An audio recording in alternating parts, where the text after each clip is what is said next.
राधे राधे मित्रों, आपने नाड़ी शोधन प्राणायाम के विषय में सुना होगा। नाड़ी शोधन का अर्थ है नाड़ियों का शोधन करना, नाड़ियों का शुद्धिकरण करना। और नाड़ी शोधन के अंतर्गत जैसे आप जानते भी होंगे कि एक नासा द्वार से हम श्वास को भरते हैं, दूसरे से छोड़ते हैं, फिर दूसरे से भरते हैं और पहले से छोड़ते हैं। इस प्रक्रिया को बार बार दोहराते रहने से नाड़ी शोधन प्राणायाम का कार्य संपन्न हो जाता है। लेकिन इतना कहना या करना सहज है, इसको विधिवत संपन्न करना उतना ही जटिल भी बन जाता है, क्योंकि श्वास की गति में जरा से फर्क से, जरा से परिवर्तन से बहुत गहरा प्रभाव पड़ता है। इसीलिए तो नाड़ी शोधन जैसा सहज समान कार्य करने से हम अपने जीवन को न केवल दीर्घ जीवन बना सकते हैं, बल्कि यदि हम किसी भी जटिल रोग से पीड़ित हैं, असाध्य रोग से ग्रसित हैं, तो उससे मुक्ति ही पा सकते हैं। प्राणायाम सिर्फ श्वास भरने की क्रिया नहीं है। प्राणायाम हमारी जो जीवनी शक्ति है, जो प्राण शक्ति है, उसका संचय करने का, उसकी मात्रा में वृद्धि करने का मार्ग है।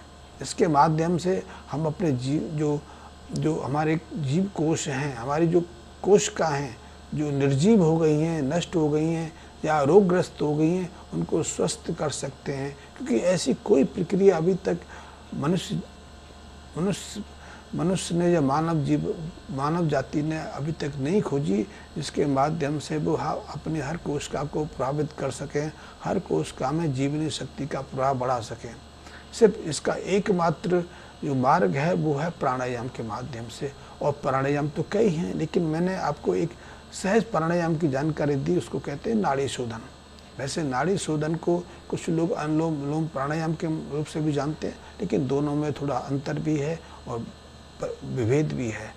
जैसे अनुलोम विलोम प्राणायाम है वो सहज प्राणायाम है कि एक नाक से अपने श्वास भरना, दूसरे से छोड़ना, दूसरे से भरना और पहले से छोड़ना। लेकिन जो नाड़ी शोधन की प्रक्रिया है उसमें 3 प्रक्रियाएँ अपनाई जाती हैं। अनुलोम विलोम प्राणायाम में आप पूरक और रेचक करते हैं, लेकिन नाड़ी शोधन में आप पूरक के साथ में कुम्भक भी करते हैं, यानी कि श्वास को अंदर रोकते हैं। फिर आप दूसरे नासा द्वार से उसको श्वास को छोड़ते हैं, यानी कि उसका रेचन करते हैं। फिर इसकी विपरीत क्रिया, इस विपरीत क्रम में भी 3 चीज़ें अपनाते हैं, पूरक, कुम्भक और रेचन।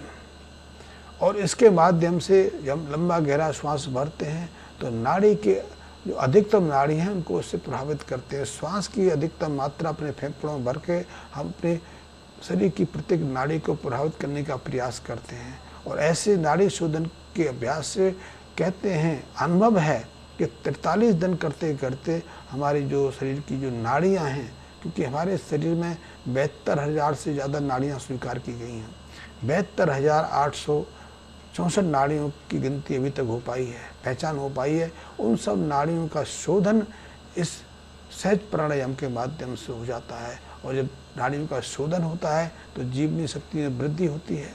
तो हमारे शरीर में यदि किसी तरह की रोग की उत्पत्ति हो गई है, हमें क्रोध की भावना जागृत हो गई है, या हमारी स्मरण शक्ति की कमी हो गई है, आज स्वास्थ्य को लेकर तो बहुत बड़ी समस्याएं खड़ी हो गई हैं। आपको जानकर आश्चर्य होगा कि हमारे भारत में जो पूरी तरह स्वस्थ लोग हैं, वो भी हर साल 10,000 करोड़ की दवाएं खाई जाते हैं। 900 करोड़ की दवाएं तो सिर्फ विकासशूल के नाम पर हम खाए जाते हैं। और विटामिन की कुछ और भी दवाएं हैं और भी गोली हैं, वो भी हम इसके साथ में खाते हैं। आप समझते हो कि विकासशूल का स्रोत क्या है? विकासशूल कहाँ से आता है? विकासशूल कोई वनस्पति या किसी फैक्ट्री में पैदा की गई कोई दवा नहीं है। विकासशूल या विटामिन का जो स्रोत है, एकमात्र जो जंतु खून है, जो कत्ल खानों में जिन पशुओं का कत्ल किया जाता है, चाहे मांस के लिए, चाहे हड्डी के लिए, चाहे मज्जा के लिए, तो जब कत्ल के समय उनका खून रिसता है, खून निकलता है, उस खून को सुखाकर उसी से ही विटामिन तैयार किया जाता है। उन्हीं के विशेष अंगों के तरल से विटामिन और खून बढ़ाने की दवाएं तैयार की जाती हैं। और ऐसी दवाएं हर साल सिर्फ विकासशूल के नाम पर ही हम 1,000 करोड़ की खाई जाते हैं। आप समझ सकते हो कि दवाओं का कितना जोर है। और जो दवाएं रोग के कारण खाई जाती हैं उनकी तो कोई संख्या नहीं, उनकी दर तो निरंतर बढ़ रही है। इसीलिए हर गली मोहल्ले में आज केमिस्ट शॉप खुलती चली जा रही हैं, क्लिनिक खुलते चले जा रहे हैं, हॉस्पिटल पे हॉस्पिटल हमें सामने नज़र आने लगे हैं। क्योंकि स्वास्थ्य एक बहुत गंभीर समस्या बन गई है। कब किसी को हार्ट अटैक आ जाए, कब किसी को कैंसर का रोगी घोषित कर दिया जाए, कब किसी के श्वास में प्रॉब्लम आने लग जाए। कोई भी रोग, त्वचा संबंधी रोगों को तुम रोगों के अंतर्गत नहीं मानते हैं। त्वचा में यदि कोई गंभीर विकृति आ जाती है तभी त्वचा संबंधी रोगों पर हम गंभीरतापूर्वक अपना फोकस कर पाते हैं। तो स्वास्थ्य आज हमारे जीवन की पहली प्रमुखता है। आप स्वास्थ्य को लेकर इतने गंभीर नहीं हैं। यद्यपि बहुत सारे लोग हर साल 10-15 हज़ार रुपये खर्च करके अपनी बॉडी स्कैन कराते हैं, बॉडी के टेस्ट कराते हैं, ताकि पता चल सके कोई बीमारी को तो जन्म नहीं ले रही। लेकिन ये सब निरर्थक प्रयास है, क्योंकि इसके बावजूद भी हमारे देश में हर साल 1 करोड़ से ज़्यादा लोगों को गंभीर हृदय संबंधी व्याधियों का सामना करना पड़ता है। हमारे देश में हर साल करीब 60 लाख लोग ऐसे हैं जिनके लीवर में विकृति, गंभीर व्याधियों की शुरुआत हो जाती है। और दूसरे रोगों की बात तो अलग है, कैंसर रोग भी बढ़ रहे हैं और दूसरे व्याधियों के रोग भी बढ़ रहे हैं।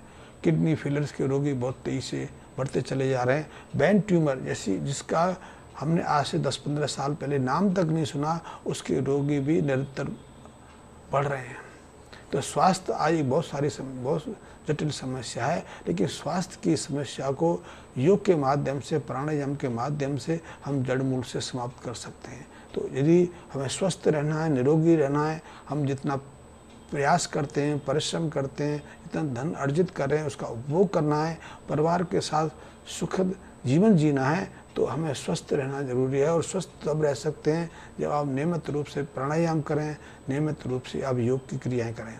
तो आप प्राणायाम के दूसरे प्रारूपों को भी अनुसरण कर सकते हैं, लेकिन मैंने पहला प्राणायाम बताया जिसके नाड़ी शोधन कहते हैं, नाड़ी की शुद्धिकरण कहते हैं।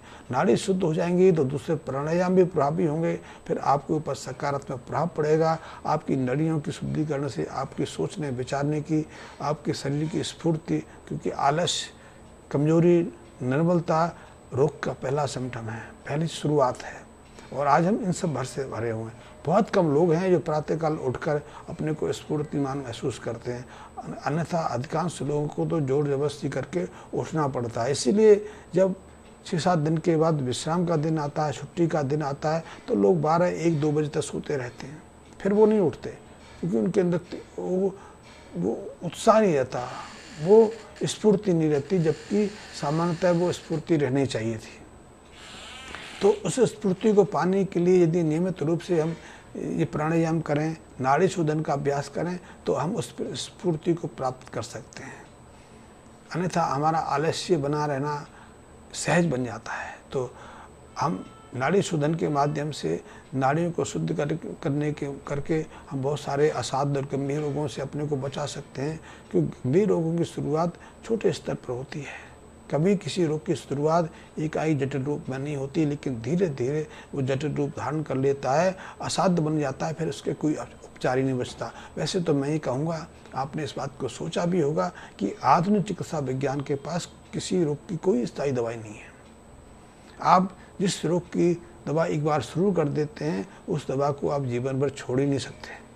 उस दवा से जीवन भर के लिए मुक्ति नहीं पा सकते। और जीवन भर ये मत सोचना कि दवा खाते खाते फिर 100 साल व्यतीत करेंगे। जीवन भर का अर्थ है जब तक आप जिंदा हैं। आप डायबिटिक हो जाते हैं तो जब तक आप जिंदा हैं डायबिटीज़ की गोलियां खाते रहेंगे। आप ब्लड प्रेशर के रोगी हैं तो जब तक आप जिंदा हैं, आपने पहले यदि आपने हाई ब्लड प्रेशर की दवा शुरू की तो ये मत सोचना कि उसके बाद भी 100 साल जिंदा रहेंगे। आप 100 साल जीवन व्यतीत कर पाएंगे, उसके बाद भी आपकी 5-7 साल ज़िंदगी बचेगी। तब तक आपको दवा खानी है और दवा का प्रयोग तब तक करना जब तक आप जिंदा हैं। आप चाहे ICU यूनिट में पड़े हों या कहीं भी दवाओं के सहारे, तो बहुत लोग तो दुनिया में ऐसे हैं जो गहरी बेहोशी में हैं, सिर्फ दवाओं के सहारे जिंदा हैं।